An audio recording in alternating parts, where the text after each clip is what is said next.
Na guys, magluto tayo ng hotdog at saka itlog. Paghalo natin guys para maiba naman.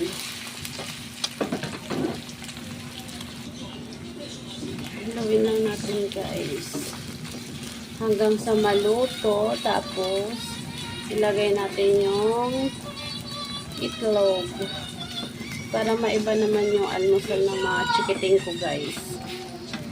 Pero ganun pa rin itlog at saka hotdog. Iniba lang ang pagluto.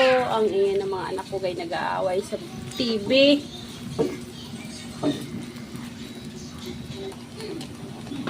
Ngayon na guys, lagay na natin tong itlog.